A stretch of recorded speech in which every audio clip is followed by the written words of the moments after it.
ঈদের আগের দিন খলিফা ওমরের স্ত্রী ওমরকে বললেন, আমাদের জন্য ঈদের নতুন কাপড় না হলেও চলবে, কিন্তু ছোট বাচ্চাটি ঈদের নতুন কাপড়ের জন্য কাঁদছে। অর্ধ পৃথিবীর শাসক খলিফা ওমর রাদিয়াল্লাহু আনহু বললেন, আমার তো নতুন কাপড় কেনার সামর্থ্য নেই।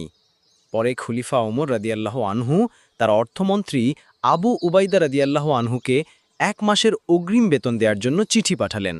সমগ্র মুসলিম জাহানের খলিফা যিনি যিনি সেই সময় প্রায় অর্ধ পৃথিবী শাসন করেন, তার এই ধরনের চিঠি পেয়ে আবু উবাইদা রাদিয়াল্লাহু আনহুর চোখে পানি এসে গেল। আবু উবাইদা রাদিয়াল্লাহু আনহু বাহককে টাকা না দিয়ে চিঠির উত্তরে লিখলেন, আমিরুল মোমিনিন, অগ্রিম বেতন বরাদ্দের জন্য দুটি বিষয়ে আপনাকে ফয়সালা দিতে হবে। প্রথমত, আগামী মাস পর্যন্ত আপনি বেঁচে থাকবেন কি না। দ্বিতীয়ত, বেঁচে থাকলেও জনসাধারণ আপনাকে সেই মেয়াদ পর্যন্ত খিলাফতের দায়িত্বে বহাল রাখবে কিনা।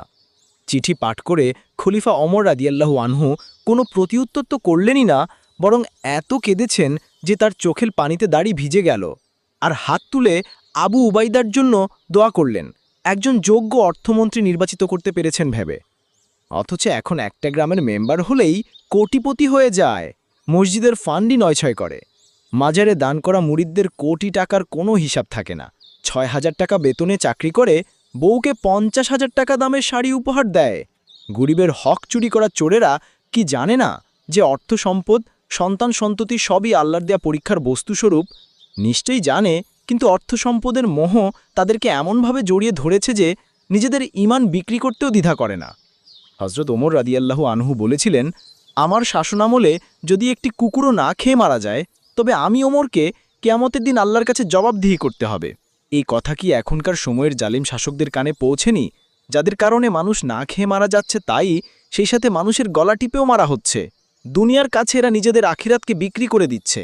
আর এজন্যই আল্লাহ তাআলা বলেন, জাহান্নামের জ্বালানি হবে মানুষ ও পাথর।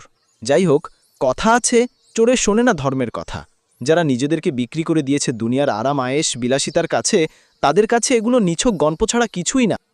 ঈদের আগের দিন খলিফা ওমরের স্ত্রী ওমরকে বললেন, আমাদের জন্য ঈদের নতুন কাপড় না হলেও চলবে, কিন্তু ছোট বাচ্চাটি ঈদের নতুন কাপড়ের জন্য কাঁদছে। অর্ধ পৃথিবীর শাসক খলিফা ওমর রাদিয়াল্লাহু আনহু বললেন, আমার তো নতুন কাপড় কেনার সামর্থ্য নেই।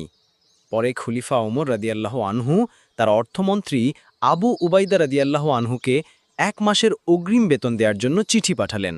সমগ্র মুসলিম জাহানের খলিফা যিনি যিনি সেই সময় প্রায় অর্ধ পৃথিবী শাসন করেন, তার এই ধরনের চিঠি পেয়ে আবু উবাইদা রাদিয়াল্লাহু আনহুর চোখে পানি এসে গেল। আবু উবাইদা